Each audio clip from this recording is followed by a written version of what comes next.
ಎಲ್ಲರಿಗೂ ನಮಸ್ಕಾರ ಸ್ನೇಹಿತರೆ. ಗೃಹಲಕ್ಷ್ಮಿ ಯೋಜನೆಯ 23 ಮತ್ತು 24ನೇ ಕಂತಿನ ಮಾಹಿತಿಗೆ ನಿಮ್ಮೆಲ್ಲರಿಗೂ ಕೂಡ ಸ್ವಾಗತ ಸ್ನೇಹಿತರೆ. ಇವತ್ತು ನಮ್ಮ ರಾಜ್ಯ ಸರ್ಕಾರದ ಕಡೆಯಿಂದ 23 ಮತ್ತು 24ನೇ ಕಂತಿನ ಹಣಕ್ಕೆ ಭರ್ಜರಿ ಗುಡ್ ನ್ಯೂಸ್ ಬಂದಿರುವಂಥದ್ದು ಸ್ನೇಹಿತರೆ. 23 ಮತ್ತು 24ನೇ ಕಂತಿನ ಗೃಹಲಕ್ಷ್ಮಿ ಯೋಜನೆಯ ಹಣ ಜಮಾ ಆಗೋಕೆ ಕ್ಷಣಗಣನೆ ಶುರುವಾಗಿದೆ ಅಂತಲೇ ಹೇಳ್ಬೋದು ಸ್ನೇಹಿತರೆ. ಇದರ ಬಗ್ಗೆ ಕಂಪ್ಲೀಟ್ ಮಾಹಿತಿ ಈ ಒಂದು ವಿಡಿಯೋದಲ್ಲಿರುತ್ತೆ ಸ್ನೇಹಿತರೆ. ತಪ್ಪದೇ ವಿಡಿಯೋನ ಸಂಪೂರ್ಣವಾಗಿ ಲಾಸ್ಟ್ ತನಕ ನೋಡಿ ಸ್ನೇಹಿತರೆ. ವಿಡಿಯೋನ ಎಲ್ಲೂ ಕೂಡ ಸ್ಕಿಪ್ ಮಾಡಬೇಡಿ. ಎಲ್ಲ ಗೃಹಲಕ್ಷ್ಮಿ ಯೋಜನೆಯ ಫಲಾನುಭವಿಗಳಿಗೆ ಭರ್ಜರಿ ಅಂದರೆ ಭರ್ಜರಿ ಗುಡ್ ನ್ಯೂಸ್ ಇದೆ ಅಂತಾನೆ ಹೇಳ್ಬೋದು. ಹೌದು ಸ್ನೇಹಿತರೆ, ಯಾಕಂದರೆ ಈ ಒಂದು ವಿಡಿಯೋದಲ್ಲಿ 23 ಮತ್ತು 24ನೇ ಕಂತಿನ ಗೃಹಲಕ್ಷ್ಮಿ ಯೋಜನೆಯ 4,000 ರೂಪಾಯಿ ಹಣ ಏನಿದೆ ಅದು ಮೊದಲನೇ ಹಂತದಲ್ಲಿ ಯಾವೆಲ್ಲ ಜಿಲ್ಲೆಗಳಿಗೆ ಮೊದಲು ಜಮಾ ಆಗುತ್ತೆ ಅನ್ನೋದನ್ನ ತಿಳಿಸ್ಕೊಡ್ತೀನಿ ಸ್ನೇಹಿತರೆ. ಹಾಗೆಯೇ 23 ಮತ್ತು 24ನೇ ಕಂತಿನ ಹಣದ ಬಗ್ಗೆ ಮುಖ್ಯವಾದ ಮಾಹಿತಿಯನ್ನು ಕೂಡ ತಿಳಿಸ್ಕೊಡ್ತೀನಿ.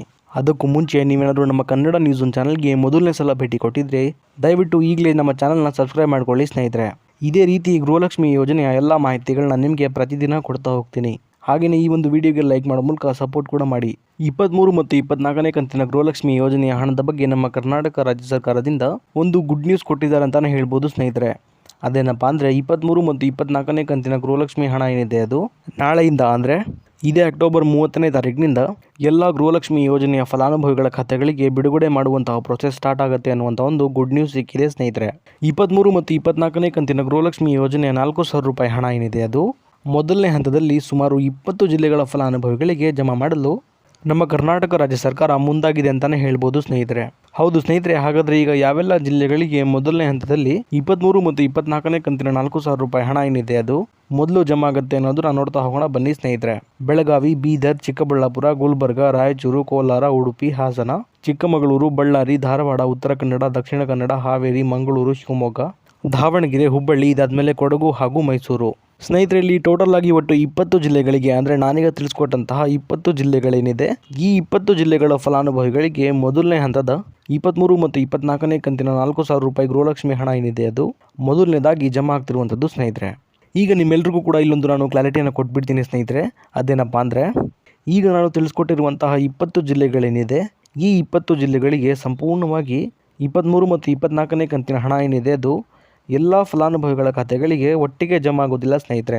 ಇದರ ಬದಲಾಗಿ ಹಂತ ಹಂತವಾಗಿ ನವೆಂಬರ್ ತಿಂಗಳು ಮುಗಿಯೋದ್ರೊಳಗೆ ಎಲ್ಲ ಫಲಾನುಭವಿಗಳ ಖಾತೆಗಳಿಗೆ ಸಂಪೂರ್ಣವಾಗಿ ಜಮಾ ಆಗ್ತಾ ಹೋಗುತ್ತೆ ಸ್ನೇಹಿತರೆ.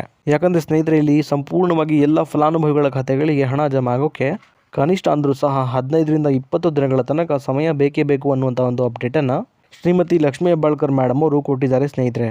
ಹಾಗಾಗಿ ಸುಮಾರು ಒಂದು ದಿನಕ್ಕೆ ಇಷ್ಟು ಫಲಾನುಭವಿಗಳಿಗೆ ಅನ್ನುವಂಥ ರೀತಿಯಲ್ಲಿ ಈ ಒಂದು 23 ಮತ್ತು 24ನೇ ಕಂತಿನ ಹಣ ಏನಿದೆ ಅದು ಜಮಾ ಆಗ್ತಾ ಹೋಗುವಂಥದ್ದು ಸ್ನೇಹಿತರೆ. ನಾನೀಗ ತಿಳಿಸ್ಕೊಟ್ಟ ಹಾಗೆ 15ರಿಂದ 20 ದಿನಗಳ ಒಳಗೆ 23 ಮತ್ತು 24ನೇ ಕಂತಿನ ಗೃಹಲಕ್ಷ್ಮಿ ಯೋಜನೆಯ 4,000 ರೂಪಾಯಿ ಹಣ ಏನಿದೆ ಅದು ಜಮಾ ಆಗುವಂಥದ್ದು ಸ್ನೇಹಿತರೆ.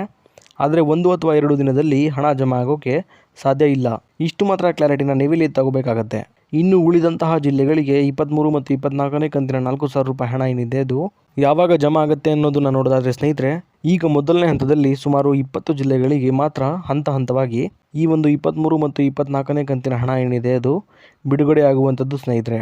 ಹಾಗೆಯೇ ಬಾಕಿ ಇರುವಂಥ ಜಿಲ್ಲೆಗಳಿಗೆ ಈ ಜಿಲ್ಲೆಗಳ ಫಲಾನುಭವಿಗಳಿಗೆ ಹಣ ಜಮಾ ಆಗುವ ಪ್ರೋಸೆಸ್ ಮುಗಿದ ನಂತರ ಬಾಕಿ ಇರುವಂಥ ಎಲ್ಲ ಜಿಲ್ಲೆಗಳ ಫಲಾನುಭವಿಗಳಿಗೂ ಕೂಡ 23 ಮತ್ತು 24ನೇ ಕಂತಿನ 4,000 ರೂಪಾಯಿ ಹಣ ಏನಿದೆ ಅದು ಜಮಾ ಆಗೋಕ್ಕೆ ಶುರುವಾಗುತ್ತೆ ಸ್ನೇಹಿತರೆ. ಇನ್ನು ಸಾಕಷ್ಟು ಜನ ಫಲಾನುಭವಿಗಳು 22ನೇ ಕಂತಿನ ಗೃಹಲಕ್ಷ್ಮಿ ಯೋಜನೆ ಹಣ ಏನಿದೆ ಅದು ಇನ್ನೂ ಕೂಡ ಜಮಾ ಆಗಿಲ್ಲ ಅಂತ ಕಾಯ್ತಾ ಇದ್ದಾರೆ ಸ್ನೇಹಿತರೆ. ಅಂತಹ ಎಲ್ಲ ಫಲಾನುಭವಿಗಳಿಗೆ ಹೇಳೋದೇನೆಂದರೆ 22ನೇ ಕಂತಿನ ಗೃಹಲಕ್ಷ್ಮಿ ಯೋಜನೆ ಹಣ ಏನಿದೆ ಅದು ಇದೇ ಅಕ್ಟೋಬರ್ ತಿಂಗಳ 20ನೇ ತಾರೀಕಿನಿಂದ ಎಲ್ಲ ಫಲಾನುಭವಿಗಳಿಗೆ ಜಮಾ ಆಗೋಕ್ಕೆ ಶುರುವಾಗಿರುವಂಥದ್ದು ಸ್ನೇಹಿತರೆ. ಹೀಗಾಗಿ ಎಲ್ಲ ಮಹಿಳಾ ಫಲಾನುಭವಿಗಳ ಖಾತೆಗಳಿಗೆ 22ನೇ ಕಂತಿನ ಹಣ ಏನಿದೆ ಅದು ಸಂಪೂರ್ಣವಾಗಿ ಜಮಾ ಆಗೋಕ್ಕೆ ಸ್ವಲ್ಪ ಸಮಯ ಹಿಡಿಯುತ್ತೆ ಸ್ನೇಹಿತರೆ. ಆದ್ದರಿಂದ ನಿಮ್ಮ ಖಾತೆಗಳಿಗೂ ಸಹ 22ನೇ ಕಂತಿನ 2,000 ರೂಪಾಯಿ ಹಣ ಏನಿದೆ ಅದು ಜಮಾ ಆಗೇ ಆಗುತ್ತೆ ಸ್ನೇಹಿತರೆ. ಹಾಗಾಗಿ ಯಾರೂ ಕೂಡ ಚಿಂತೆ ಮಾಡುವ ಅಗತ್ಯ ಇಲ್ಲ. ಇದಿಷ್ಟು ಕೂಡ ಇವತ್ತಿನ ಮಾಹಿತಿಯಾಗಿತ್ತು ಸ್ನೇಹಿತರೆ. ಇದೇ ರೀತಿ ಗೃಹಲಕ್ಷ್ಮಿ ಯೋಜನೆ ಎಲ್ಲ ಹೊಸ ಮಾಹಿತಿಗಳಿಗಾಗಿ ನಮ್ಮ ಕನ್ನಡ ನ್ಯೂಸ್ ಚಾನಲ್ನ ದಯವಿಟ್ಟು ಈಗಲೇ ಸಬ್ಸ್ಕ್ರೈಬ್ ಮಾಡ್ಕೊಳ್ಳಿ ಸ್ನೇಹಿತರೆ. ಹಾಗೆಯೇ ಈ ಒಂದು ವಿಡಿಯೋಗೆ ಲೈಕ್ ಕೊಡೋ ಮೂಲಕ ಸಪೋರ್ಟ್ ಕೂಡ ಮಾಡಿ. ಮತ್ತೆ ಮುಂದಿನ ವಿಡಿಯೋದಲ್ಲಿ ಸಿಗೋಣ. ಅಲ್ಲಿವರೆಗೂ ಧನ್ಯವಾದ.